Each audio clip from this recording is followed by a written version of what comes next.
यह व्यंग यह व्यंग उन लोगों को भी संबोधित है, यह व्यंग उन लोगों को भी संबोधित है जो असक्षम हैं, जो असक्षम हैं तथा जिनमें जिजीविषा की कमी, जिजीविषा मतलब विपरीत परिस्थितियों में जूझने की क्षमता, जिजीविषा की कमी, जिजीविषा की कमी है, पूर्ण विराम। जिस लोक समाज के लिए यह लोकोक्ति कही गई है उसमें आंतरिक कमियां भी होती हैं, उसमें आंतरिक कमियां भी होती हैं, उसमें आंतरिक कमियां भी होती हैं। इन आंतरिक कमियों पर, इन आंतरिक कमियों के कारण, इन आंतरिक कमियों के कारण उसमें हाथी घोड़ा बनने की संभावनाएं, उसमें हाथी घोड़ा बनने की संभावनाएं, हाथी घोड़ा बनने की संभावनाएं कम होती जाती हैं, कम होती जाती हैं। लोक समाज की इन कमियों पर, लोक समाज की इन कमियों पर संत कबीर भी कहते हैं, लोक समाज की इन कमियों पर संत कबीर भी कहते हैं, संत कबीर भी कहते हैं, लोका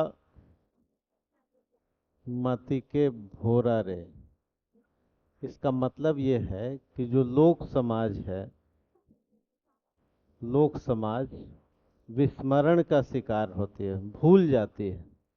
भोरा, भोरा मतलब भूल जाना, यानी लोक समाज याद नहीं रखता, विस्मरण का शिकार होती है, यानी उसको याद ही नहीं रहता, स्मृतियां कम रहती हैं, कम रहती हैं।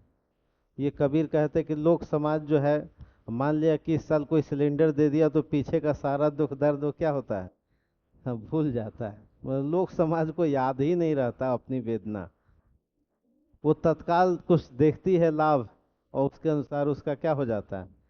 अगर ऐसी स्थिति है तो वो क्या बनेगा, कुछ नहीं बन सकता। तो मूस में यानी जो ऐसा लोक समाज है जो हमेशा उसी तरह का रहता है, तो इसमें एक कमी रहती है कि पीछे की सारी वेदना वो भूल जाता है और तत्काल ही कोई निर्णय ले लेता है, जबकि निर्णय कैसा होता है, लॉन्ग टर्म देख करके होता है। ठीक है, पैरा चेंज करके लिखिए। लोक समाज लीक का भी अनुगामी होता है, किसी लीक पर चलता है, बने बनाए रास्ते पर चलता है। लोक समाज लीक का भी अनुगामी होता है, अनुगामी मतलब पीछे पीछे चलता है, लीक का अनुगामी होता है, अनुगामी मतलब उस पर गमन करता है, लीक का अनुगामी होता है। जिस प्रकार मूस में लीक पर चलने की आदत होती है, आपने देखा होगा कि एक चूहा पकड़ा गया दूसरा पकड़ा जाएगा, है ना, लीक पर चलने की आदत होती है, वैसे ही सुरक्षित पथ पर ही, रास्ता पर ही, सुरक्षित रास्ते पर ही लोक समाज भी चलता है, सुरक्षित रास्ते पर ही लोक समाज भी, या बने बनाए रास्ते पर ही लोक समाज चलता है, लोक समाज चलता है। डैश दे करके लिखिए। पीछे लागा जाई था लोक वेद के साथ, पीछे लागा जाई था, कबीर कह रहे हैं ये, लोक वेद के साथ, पीछे लागा जाई था लोक वेद के साथ, पीछे लागा जाई था लोक वेद के साथ। हम पीछे पीछे चल रहे थे, किसके पीछे पीछे चल रहे थे, जो लोक परंपराओं के और शास्त्र के, शास्त्र के पीछे पीछे चल रहे थे, परंपरा के पीछे पीछे चल रहे थे। लोक समाज धर्म भीरू भी होता है, लोक समाज धर्म भीरू भी होता है, धर्म से डरता है, धर्म भीरू भी होता है, धर्म भीरू भी होता है, अर्थात वह धर्म के पाखंड, वह धर्म के पाखंड, कौमा सामाजिक पाखंड, धर्म के पाखंड, सामाजिक पाखंड आदि का शिकार भी होता है एवं सामाजिक पाखंड से ग्रसित भी होता है। इन असमर्थताओं को देखते हुए भी या इन सीमाओं को देखते हुए इन सीमाओं को देखते हुए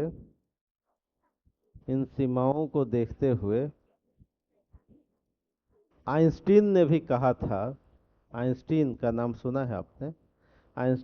वैज्ञानिक आइंस्टीन ने भी कहा था, डैश दे करके लिखे, दो चीजें अनंत हैं, दो चीजें अनंत हैं।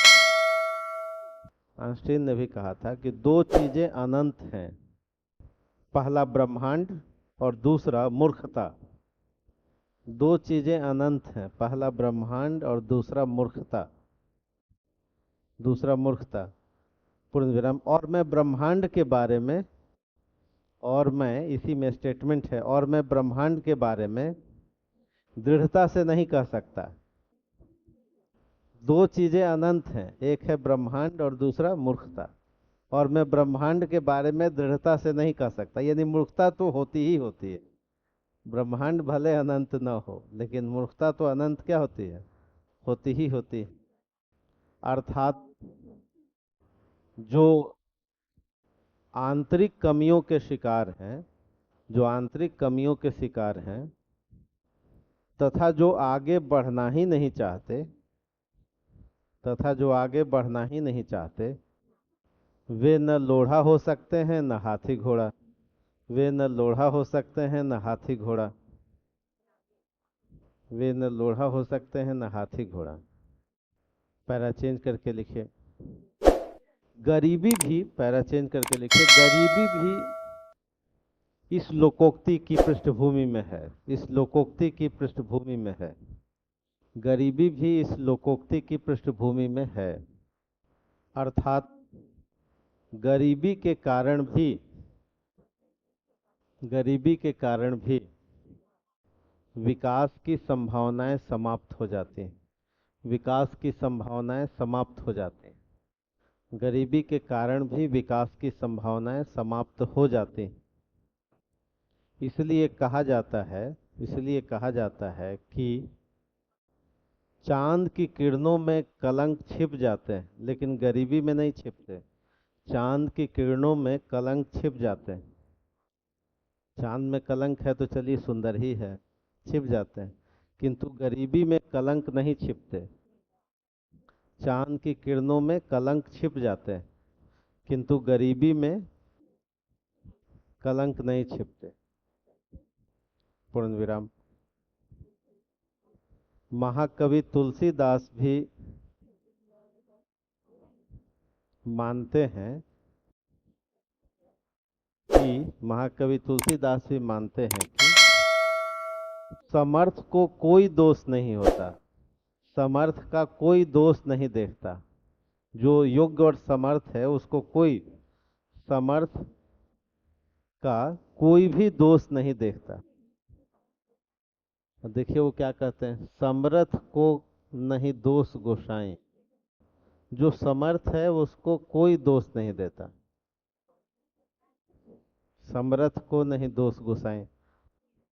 पैराचेंज करके लिखे इस प्रकार, यह लोकोक्ति भारतवर्ष की आम जनता की सीमाओं और संभावनाओं को रेखांकित करती है। भारतवर्ष की आम जनता की सीमाओं और संभावनाओं को रेखांकित करती है, संभावनाओं को रेखांकित करती है। इसमें व्यंग उपहास, इसमें व्यंग कौमा उपहास कौमा विरोध, इसमें व्यंग कौमा उपहास कौमा विरोध एवं चिंता भी समाहित है। चिंता भी समाहित है। चिंता भी समाहित है। पूर्ण विराम। 20वीं सदी के महानायक गांधी जी 20वीं सदी के महानायक गांधी जी ने 20वीं सदी के महानायक गांधी जी ने जो जंतर दिया था, जो जंतर दिया था यानी मंत्र दिया था, जो जंतर दिया था, डैश दे करके लिखिए, कोई भी काम करने से पहले यह जरूर सोच लो। कोई भी जंतर क्या था कि कोई भी काम करने से पहले एक बार अवश्य सोच लें। कोई भी काम करने से पहले यह अवश्य सोच लें कि अंतिम व्यक्ति कौमा कमजोर व्यक्ति, ब्रैकेट में लिखिए लोकोक्ति में मूस शब्द इसी के लिए है, लोकोक्ति में मूस शब्द, अंतिम व्यक्ति कौमा कमजोर व्यक्ति, अंतिम व्यक्ति एवं कमजोर व्यक्ति, ब्रैकेट में लिखे लोकोक्ति में मूस शब्द पर क्या प्रभाव पड़ने वाला है, क्या प्रभाव पड़ने वाला है, क्या प्रभाव पड़ने वाला है। अर्थात अर्थात संभावनाओं, बेहतर संभावनाओं की तलाश, बेहतर संभावनाओं की तलाश, बेहतर संभावनाओं की तलाश अवश्य की जानी चाहिए। भारतवर्ष अपने 150 करोड़ लगभग है ना, भारतवर्ष लगभग 150 करोड़ मानव संसाधन को, मानव संसाधन को समता, मानव संसाधन को समता कौमा स्वतंत्रता कौमा न्याय, स्वतंत्रता कौमा न्याय कौमा शिक्षा कौमा स्वास्थ्य कौमा कौशल विकास कौमा प्रतिष्ठा और प्रोत्साहन यदि सम्यक रूप से उपलब्ध कराता हो, यदि सम्यक रूप से उपलब्ध कराता हो, सम्यक रूप से उपलब्ध कराता हो, तब प्रत्येक जनता, प्रत्येक संसाधन या प्रत्येक मानव में किसी न किसी रूप में, किसी न किसी रूप में, किसी न किसी रूप में हाथी घोड़ा बनने की संभावना, हाथी घोड़ा बनने की संभावना मौजूद होती है। हाथी घोड़ा बनने की संभावनाएं बढ़ाई जा सकती हैं, हाथी घोड़ा बनने की संभावनाएं बढ़ाई जा सकती हैं, बढ़ाई जा सकती हैं क्योंकि हाथी घोड़ा बनने की संभावनाएं बढ़ाई जा सकती हैं क्योंकि डैश देकर लिखिए दुर्लभ नहीं मनुज के हित, दुर्लभ नहीं मनुज के हित, कविता है दिनकर की, दुर्लभ नहीं मनुज के हित निज वैयक्तिक सुख पाना। ये तो आसान है कि हम हाथी घोड़ा बन जाएं, वैयक्तिक सुख पाना। दुर्लभ नहीं मनुज के हित निज वैयक्तिक सुख पाना, किंतु कठिन है कोटि कोटि, किंतु कठिन है कोटि कोटि मनुजों को सुखी बनाना, सुखी बनाना। यहाँ मनुजों के नीचे लिख दीजिए मूस, हाथी घोड़ा बनाना। दुर्लभ नहीं मनुज के हित निज वैयक्तिक सुख पाना, कोई एक व्यक्ति तो बन ही सकता, लेकिन हमको तो सबको बनाना है, नहीं कि किसी को छोड़ देना है कि अंतिम व्यक्ति बना रहे। नहीं, संविधान का उद्देश्य है कि हर नागरिक क्या हो, कोई न कोई संभावनाओं के साथ है, तो प्रत्येक मूस क्या बने, हाथी घोड़ा बने, यही लक्ष्य है। दुर्लभ नहीं मनुज के हित, अपना अपना सुख तो कोई भी सृजित कर सकता है, लेकिन आवश्यकता है कि प्रत्येक मूस, प्रत्येक जनता, प्रत्येक मनुष्य क्या बने, वो सुखी हो, आगे बढ़े, सब बढ़े, सब आगे बढ़े, नहीं कि कुछ लोग आगे बढ़े। तो ये था आपका लगभग 800 शब्द हुए होंगे।